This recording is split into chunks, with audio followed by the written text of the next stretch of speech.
இலங்கை பிரச்சினை தொடர்பான விவாதத்தின் போது சட்டசபையில் மீண்டும் சபாநாயகர் இருக்கை முன் முற்றுகையிட்ட திமுகவினர் வெளியேற்றப்பட்டனர். அவர்கள் நடப்பு கூட்டத்தொடர் முழுவதும் சஸ்பெண்ட் செய்யப்பட்டனர்.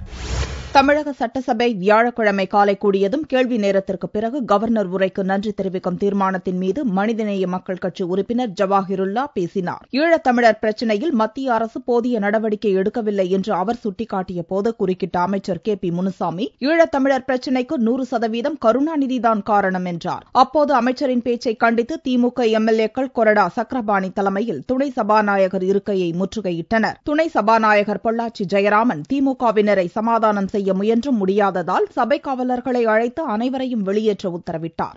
சட்டமன்றத்தில் எழுந்து ஒரு பொறுப்பில் இருக்கக்கூடிய அமைச்சர் கழகத் தலைவர் கலைஞர் அவர்களை பார்த்து மூன்றாம் தர அரசியல்வாதி என்று சொல்லுகிற போது அதை கேட்டு குதித்து போன நாங்கள் எழுந்து உடனடியாக அதை அவை குறிப்பிலிருந்து நீக்க வேண்டும் என்று போராடிய போது எங்களை எல்லாம் இன்றைக்கு அவை காவலர்களை விட்டு அந்த அவையில இருந்து வெளியே இழுத்து தள்ளியிருக்கிறார்கள். அது மாத்திரமல்ல, அவை காவலர்களை வெளியே நாங்கள் இழுத்துச் செல்லப்படுகிற போது ஆளுங்கட்சியில இருந்து எங்கள் மீது அங்கே இருந்து பேப்பர்களை, அங்கே இருக்கக்கூடிய பேப்பர் கட்டுகளை, புத்தகங்களை தூக்கி எங்கள் மீது எரியக்கூடிய வன்முறை சம்பவங்களும் இன்றைக்கு சட்டமன்றத்திலே நிறைவேறி இருக்கிறது.